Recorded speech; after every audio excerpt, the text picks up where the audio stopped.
there you go. All right. Now? That's good. Brilliant. Okay. You'd think in 2023 I've done this so many times, but there we are.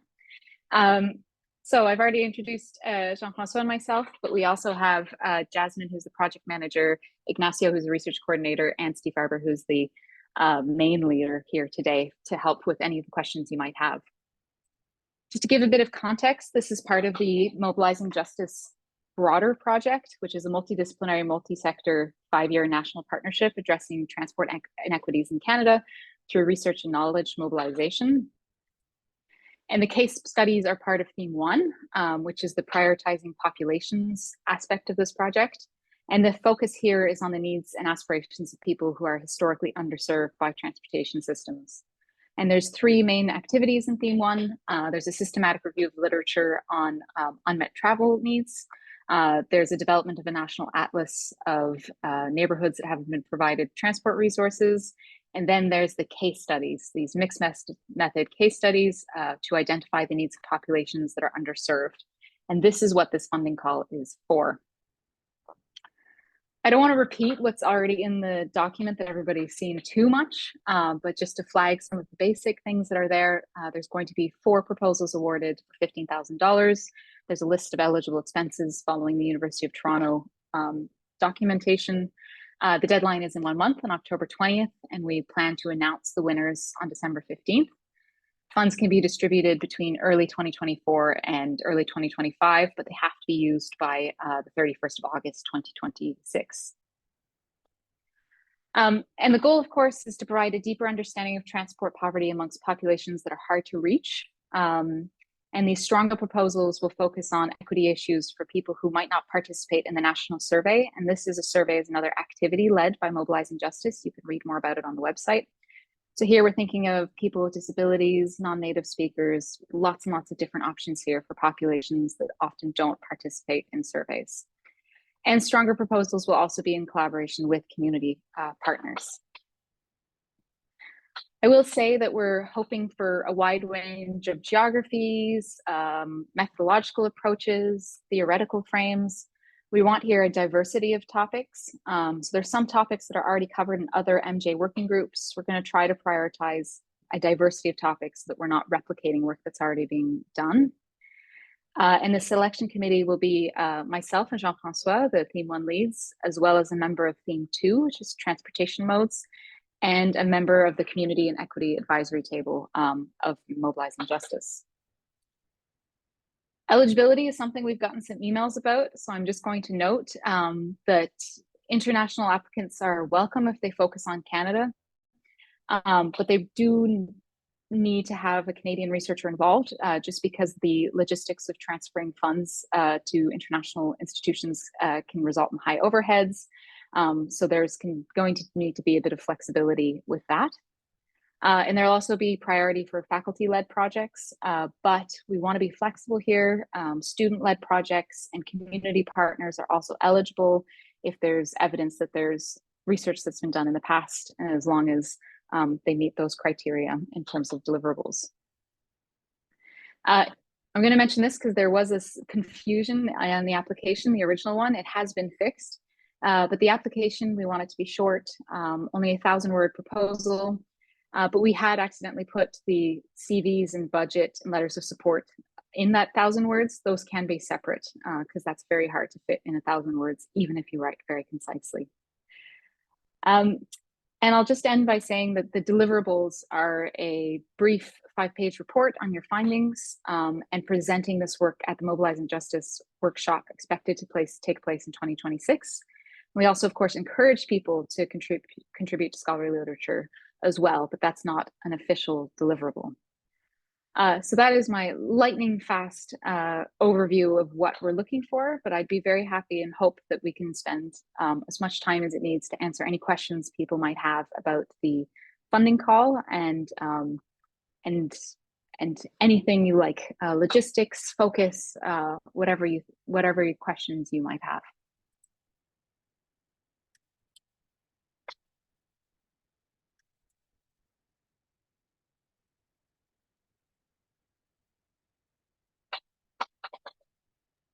Can I ask a question? Yes, please. Yes, hi. Thank you so much for the whole explanation. During the ad, I saw that, as just you mentioned, that the selected proposals will be used for eligible research expenses, but I couldn't find a link to that eligible research expenses. Could you please explain a little bit about that?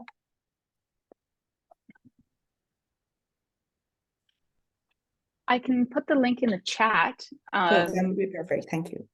It's the U of T ones. Do Jasmine or Steve have a quick overview that would be probably more informational than mine? I think the link was lost because it was transformed into a PDF. So let me put that link in the chat. I put it back up, and I can put it in the chat as well while Steve explains. Thanks. Yeah, so Zara, you're at Poly Montreal, right? Yes. So, yeah, so Zara, so basically if you and Owen, for example, were to apply for one of these, or if you got one of these, we would likely transfer the money to your professor, and then it would be a sub-grant through SSHRC, and basically your university's rules around eligible expenses from a SSHRC grant will apply. So, I see. But all the universities basically have the same rules because they're set by SSHRC. But there could be very minor differences of what's allowed at your university versus ours, or the process involved. If you wanted to pay community members or something like that, your university might have a slightly different process to ours for documentation and whatnot. But basically, we're all working under SSHRC's rules for eligible expenses. All right, great. Thank you very much.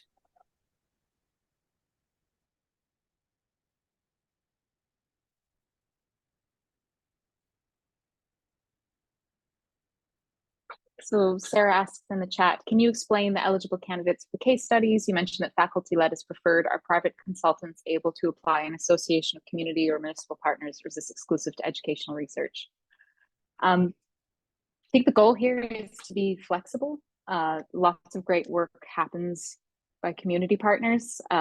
What we were thinking is, we originally pictured it as faculty-led, but if you have evidence of performing similar research and you have that expertise and it fits and it's a good topic, we don't want to make it exclusionary to just faculty-led. So you are still eligible in that case.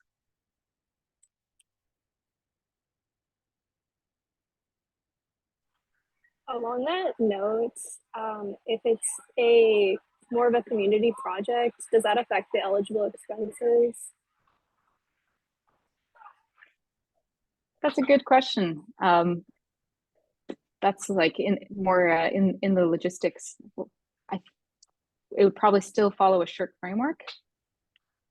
Oh, sorry. Mona, are you thinking about Tap for Youth? Yes. Or something else? Okay, so for example, oh, I thought you were going to say something. No, sorry, go ahead. Oh, okay. For folks who are coming from outside of a university, if you're successful, then most likely what we would do is set you up with a small research, like a small contract.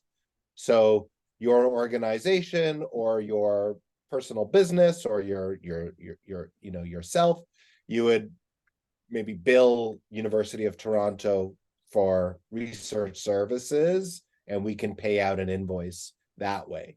So it would probably look something like that. And I think what you do with the money is kind of not subject then to the SSHRC rules, because it's like, according to the rules, we can use the money to pay out a research contract, and then we've satisfied the eligibility criteria from SSHRC's perspective. So, so long as the budget and what you propose to use the money for seems reasonable, then we're fine with that. Okay, including paying yourself to do the work if you're if this is your way to get employed. I think that's eligible too.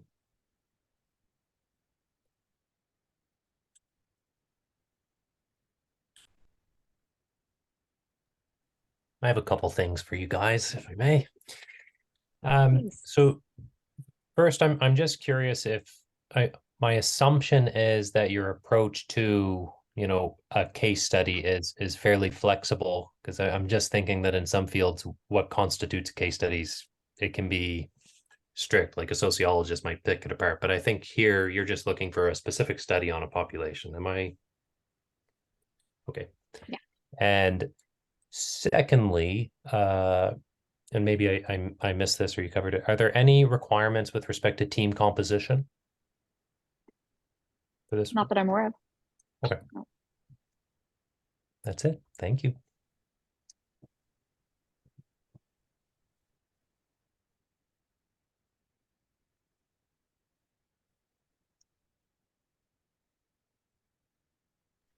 I Anything had else? another Yes, question.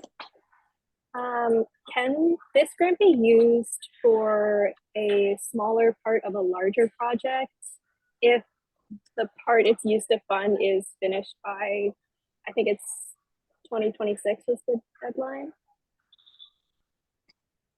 The money needs to be used by the end of August 2026, and it needs to be presented in 2026.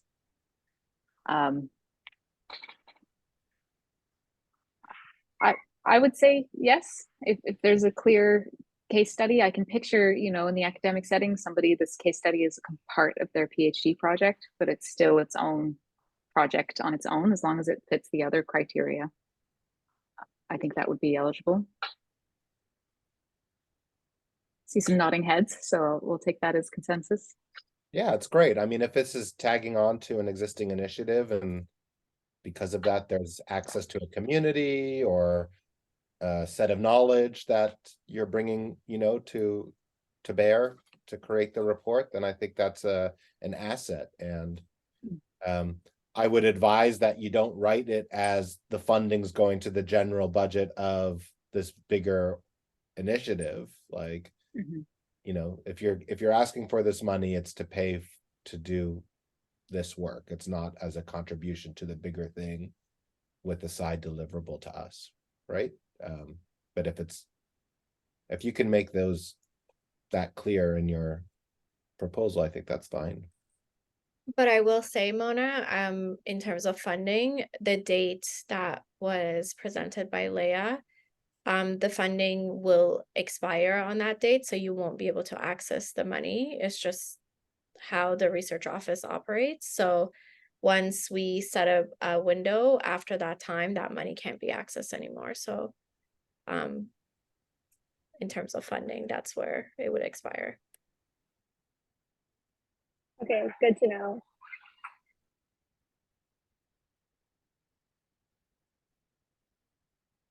So maybe, you know, if that's the questions that sorry, was there another agenda item, Leah? Nope. I think it would be very useful for us just to hear where your heads are at, if this is something that you think you would pursue, or if you're on the fence, or what population group, just to get a feel for what people are thinking. You know, you don't have to, we're not holding your, whatever you say today, things could change if you put in an application, but it would be nice to know what folks have in mind. We can start to assess if we've got a diversity of projects, you know, that kind of thing. So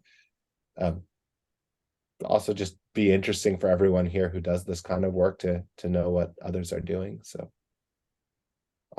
should I pick on people, or are you going to volunteer? Can I start? Yeah, sure. Yeah. My name is Shabnam Abdullahi. I'm from Polytechnic Montreal. Zahra Tawakkoli and I work with Owen in terms of children independent mobility.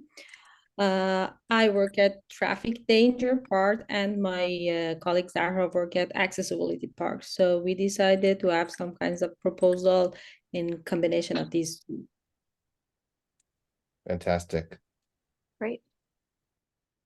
Certainly youth will not be responding to the national survey, and there's, you know, a particular set of issues that they face when it comes to transport disadvantages. So yeah, I think it's okay.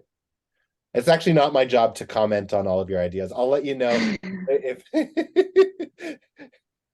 yeah, I'll just let you read my poker face if I think it's a good idea or not.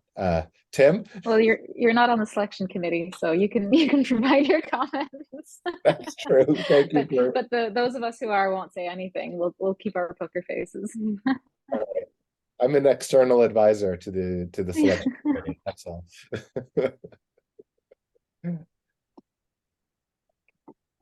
I'll go. I'm leaning towards submitting something for this, and it would be a study focused on understanding transit inequities that are occurring across different disability groups.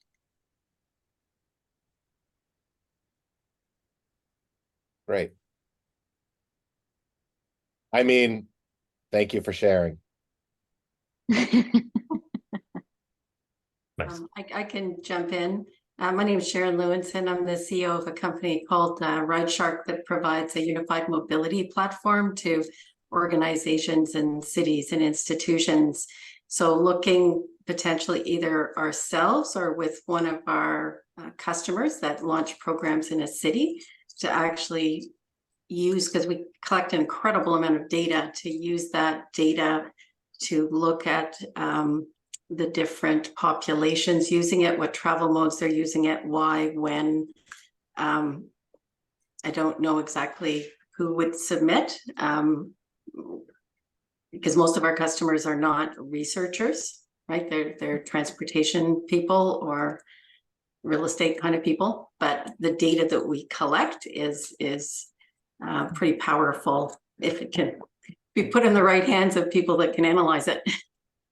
So no definitive plans yet, but just something I want to take back to some of our partners across the country. Or maybe someone in this room will want to collaborate.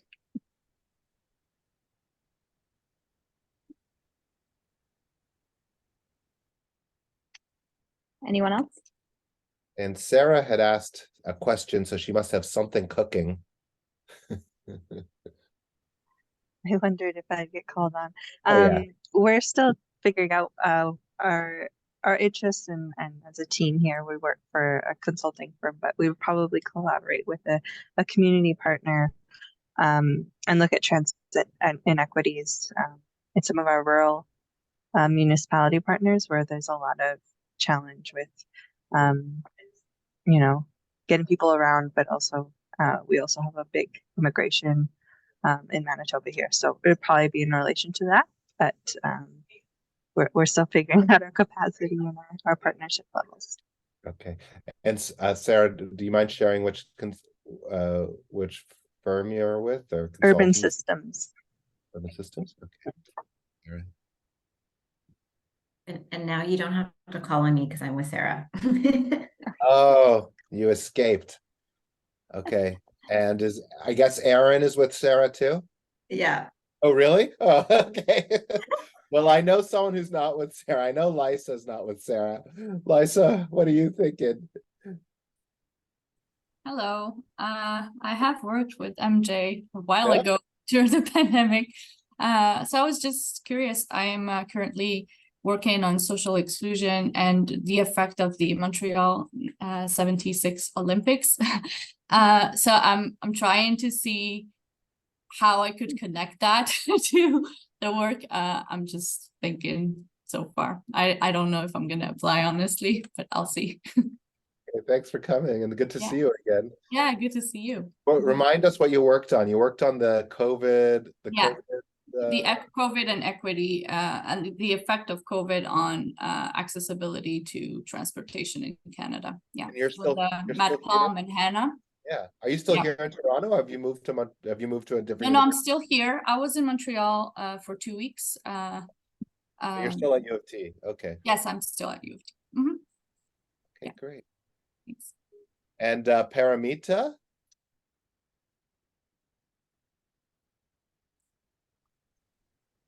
Hey, Steve. Well, I'm also like very similar to Lisa. I don't know. I was thinking about the work that I'm about to do in Rexdale. So if that might fit in, but I don't have any specific idea yet. But the idea of the Rexdale research is understanding the long-term impacts of transport poverty in that community, because it is marginalized in terms of transportation, as well as a lot of population who belong to visible minority groups, different social disadvantages as well. So yeah. Great. Right. It might be a bit too specific, but don't worry, your research is funded through me anyways, because I'm your supervisor, so it's all good. I would say don't I know, apply right? because you're I know. okay. And Lorena from City of Toronto's popped in, and she might be wondering why. Hey, Lorena. Hi, Steve. Hi, everyone. Sorry I'm a bit late. I found out about this meeting just literally a few minutes ago. It's an info session for some small grants that we're administering to do case studies on different population groups. Yeah, so I did read the summary, and my first question was just, is this only open to universities? So no, there's Okay. a preference for universities, but other that was how we first imagined it, that we want to keep as much flexibility as possible. So as long as you have a proven record of research and you propose something that makes sense, yeah, you are eligible. Okay, sounds good. I also don't have any very specific ideas right now, but definitely some places that I think this could go. So just hoping to tune in and get more information. Right. Well, I think you came right as I think everybody was forced to share what they're going to apply on. I guess we missed Jamie. You want to? Sorry, Jamie. Tell us where you're at. Oh, I wasn't sure. I'm kind of here for information and as part of the team, but I would be really interested in doing a case study on Indigenous communities and solutions to transportation barriers in Canada. I have a lot of ideas about what those are, but so yeah, it would take some thinking through to sort of narrow the scope, but it's a space where there's no information really that's synthesized. So it might be just like scoping it as a case study. So yeah, definitely. So I'm very excited by what I heard here. I've got a question for Jean-Francois and Leah. If there was a benevolent project director of Mobilizing Justice who happened to find additional funds, is there capacity in terms of your work to manage this program of research? Like, would there be capacity to grow the number of case studies from 4 to 6 or something? No, that'd be too much. I'm kidding, of course, that'd be great. Okay. That would be really, really great. Yeah. I actually believed you, Leah. You sounded very curious. I think you have to be careful on Zoom. Didn't show it enough. That was very much a joke. Yeah, it is being recorded. That would be awesome to have more. I think we're really excited and hoping to set up a space where we have, monthly meetings and check-ins and to build somewhat of a community amongst the Theme 1 case study people working across the country. Okay.